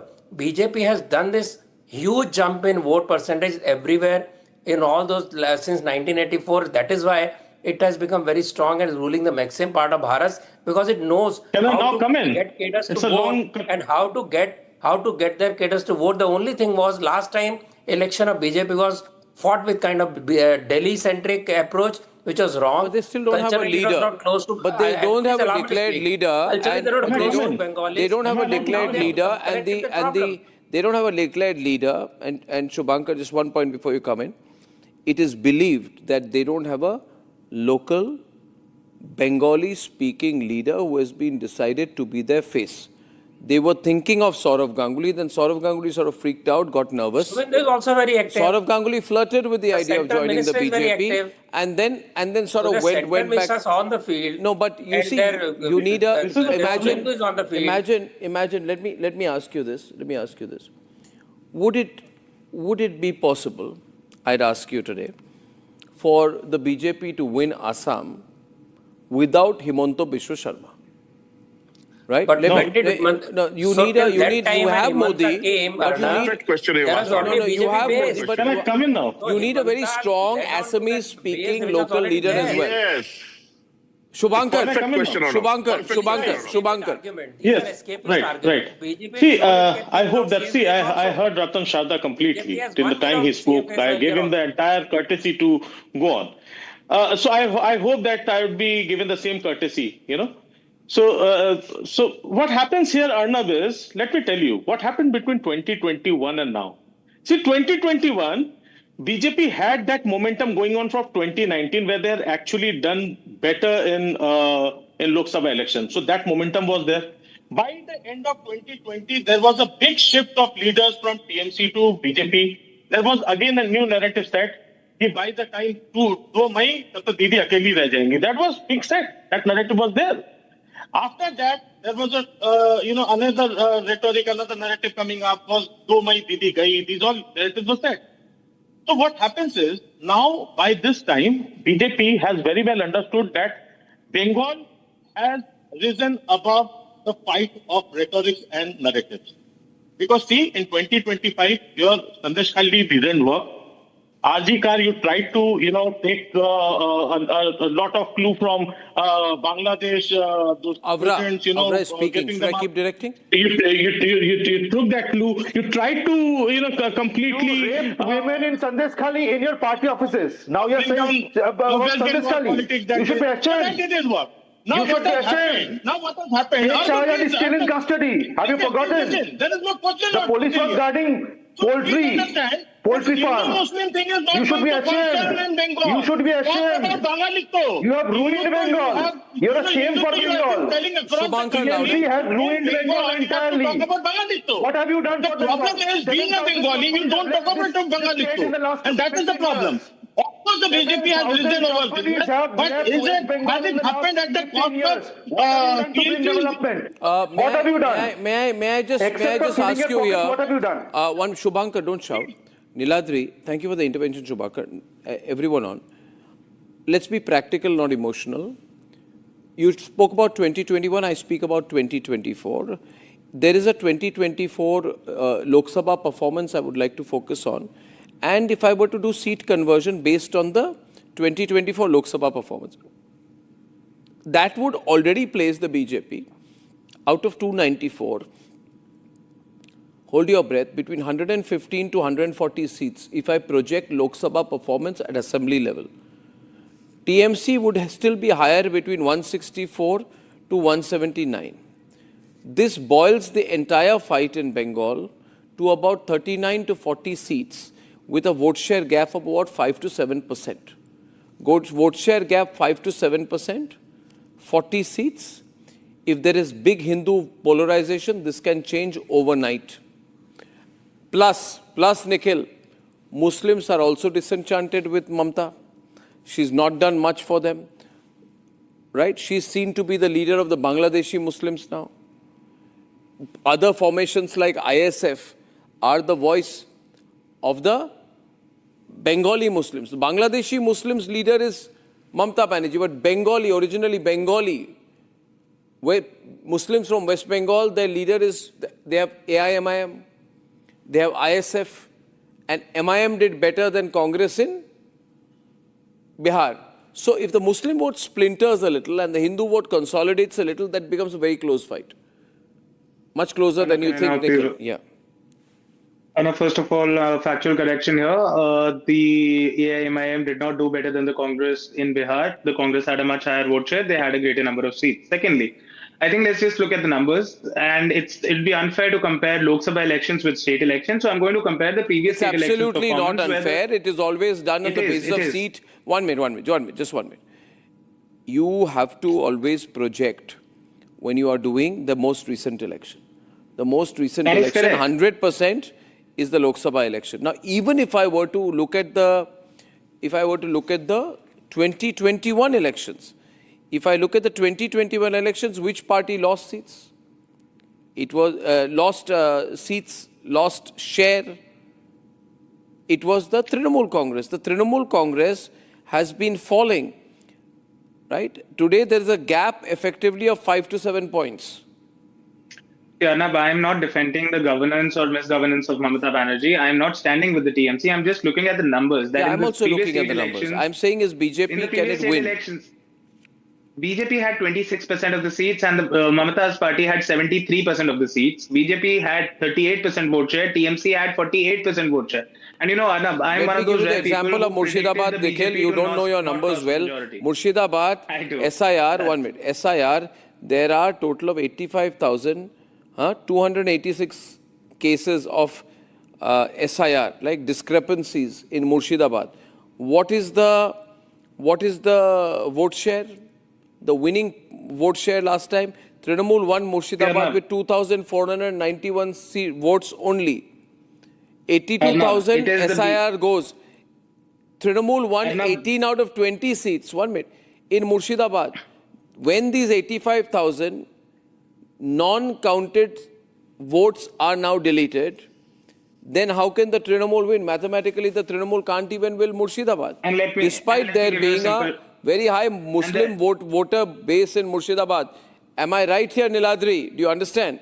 Can you, Arnab, can you please allow me to respond? Either she has 30 seconds, I'll make my point. Give me 30 seconds, I'll make my point. Niladri. Can I please get 30 will seconds be a problem because of Humayun Kabir. I agree with that. But please understand. So you admit that you are admitting that Humayun Kabir, who is trying to build a second Babri Masjid, is cutting into Mamta's Muslim vote, which means Muslims are leaving you. Only in Murshidabad, and he is a front staged by the BJP stooge. Is that true? Are you putting up people to cut into the Trinamool Muslim vote? Avra, are you doing that? Only in Murshidabad. I'm telling you, Mamata Banerjee will only get support of the radical Islamists and the Bangladeshi infiltrators. Mamata Banerjee has support of the people of Bengal. Indian Muslims won't support Mamata Banerjee anymore. People of Bengal. They can support the BJP, but they won't support TMC anymore. They are led down by the TMC. Don't be in that glass house of yours that Mamata Banerjee does crores of money was siphoned off in the name of Madhya development. They have done nothing. They have done nothing for the development. They have the support of the people of Bengal. 7,000 companies have gone on even in Murshidabad, if you stage up what have you done? What have you done? You haven't done anything. Befitting reply to you. The Muslims have seen through your game. TMC leaders have not done anything for the state. The Muslims have seen through your game. Left you. The Muslims don't support you anymore. We know what we have to do. Don't support you anymore. We know that very well. Indian Muslims can support BJP, but they won't support TMC. The elections on 2019 on a BJP ticket. The TMC is relying on violence. I would like to urge everyone. I would like to urge everyone to look at the numbers out here. Ratan Sharda wants a last word. You see, viewers, if Mamata Banerjee is a pro-infiltration leader, it's only infiltrators and the Muslims who vote bank which may vote for her. Hindus will not vote for her. Her position, can I have 30 seconds? her Can I please position have as a 30 seconds to make pro-infiltrator the leader point? is much stronger this time than it was in 21. Can I please get 30 seconds to make the No, point let I was Ratan trying to Sharda come make? in, 30 please. seconds. And the debate will get over after that. Ratan Can I at least Sharda, complete my point? No, Ratan Sharda. Jan talked about number of seats and vote share. The same Congress complains that first past the post doesn't work anymore because Congress gets vote but not seats. Same thing happened to BJP. But remember, BJP's 77 seats came on a very massive vote, and the change from 3 to 77 seats is something you fail to recognize. As far as Congress is concerned, it is the biggest supporter of TMC. Adhir Ranjan Chaudhary was sidelined. They folded up. That is supporting Congress directly. So when he says that we don't support Congress, TMC, why are they opposing SIR also? Yeah, so I think I'm only looking at the world of possibilities. I think it is possible. This arrogance of TMC is what will bring them It is down. technically possible. My prediction, there'll be number of splits within the Trinamool Congress. A, there'll be multiple splits within the Muslim vote. B, this is going to be a pro or anti-infiltrator election. C, there is going to be massive Hindu vote consolidation. D, the E I don't know is whether the BJP will project a chief ministerial face. I feel they won't. But we'll win. I think they won't. Very Bengali projection, Arnab. It won't be this time like last time. It was a Delhi projection. It will be purely Bengali projection. That is going to change the equations in a big way. Can I get 30 seconds? Okay, ladies and gentlemen, I'm closing this debate here tonight because the other big story, the international story, which was the dramatic escalation that we saw between Ukraine, a very, very dramatic escalation of the Russia-Ukraine war, where Moscow accused Kiev of attempting to assassinate Russian President Vladimir Putin with a series of drone strikes.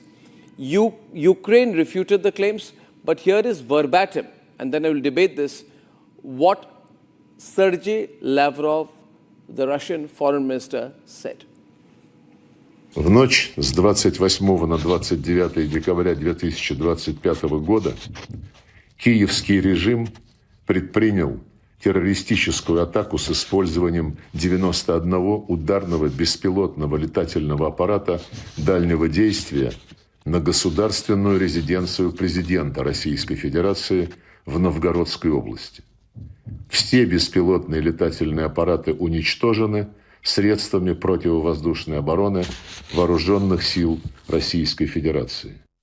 В ночь с 28 на 29 декабря 2025 года киевский режим предпринял террористическую атаку с использованием 91 ударного беспилотного летательного аппарата дальнего действия на государственную резиденцию президента Российской Федерации в Новгородской области.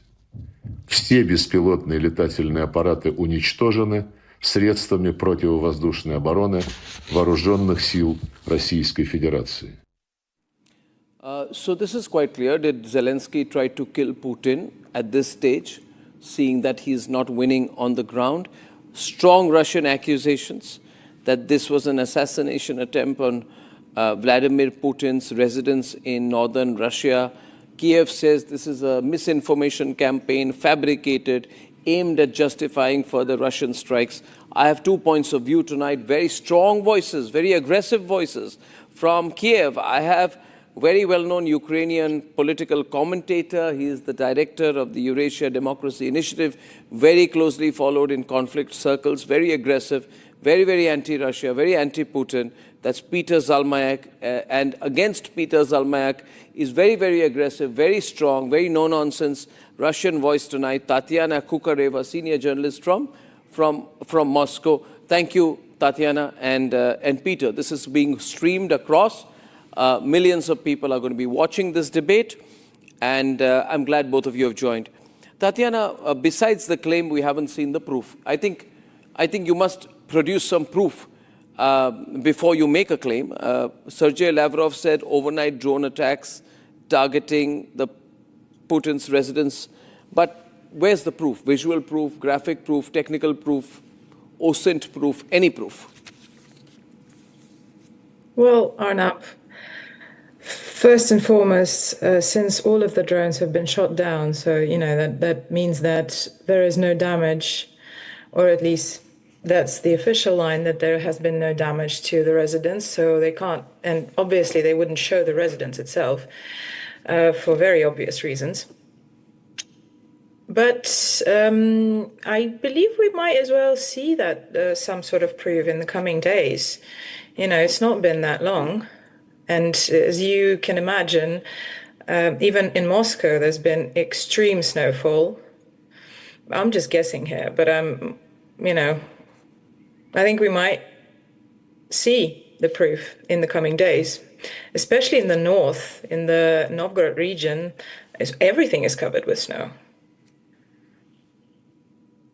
That doesn't sound very convincing. I mean, okay, let me get it. I'm not debating with you. I'm getting Peter on this. Arnab, I'm not here to convince you, and I'm not here to speak for the Ministry of Defense. I'm just saying here. There's so much snow. Peter is responding. I'm not debating with you. Peter is. Peter. Oh, yeah, please, Arnab, listen, Arnab, I think we remember we go back at least, 3.5 years ago, yes. And we were discussing, we had another one of these programs, and your correspondent of Republic TV was in Bucha investigating all those atrocities. And once again, what does the Russian side does? It rolls out Sergei Lavrov, who says it's all orchestrated, it's all fake, even though your own TV channel, remember, Arnab, and you were very vociferous, Mr. Arnab, when you said that these are war crimes. It smells of war crimes. They have to be investigated. Also, don't let me remind you that it was Sergei Lavrov who, from the very beginning, denied the very simple fact that Russia even invaded Ukraine. He was in Istanbul, you remember, March of 2022, saying, we never invaded. So that just goes for Russia's credibility whenever they say what they say. Peter, you have forgotten, Peter, you have forgotten Operation Spiderweb. Right? I would 1 minute, please. I would give you the date, June 1st, 2025, when you were attacking various places, right? You did this major attack. You were launching remote attacks, striking deep within Russia. You wanted to showcase your ability. But let me tell you more than that out here. You see, let's not try to be too innocent here.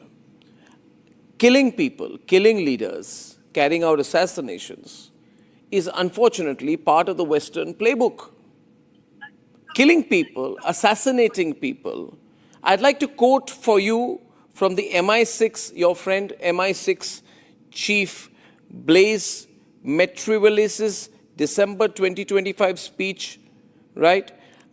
Where he said, and I would like to quote, please, he's virtually talking of that.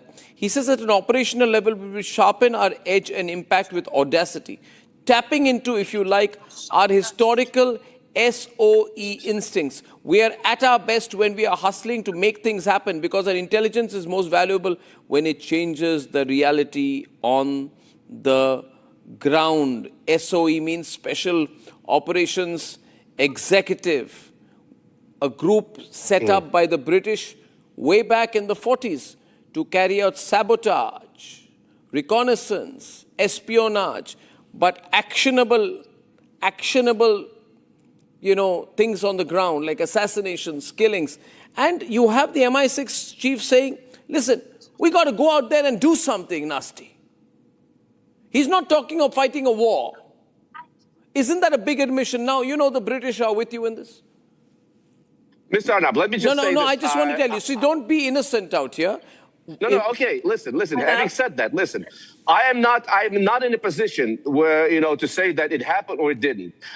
We do have vociferous no, a rejection of this, a denial of this responsibility by the Ukrainian side.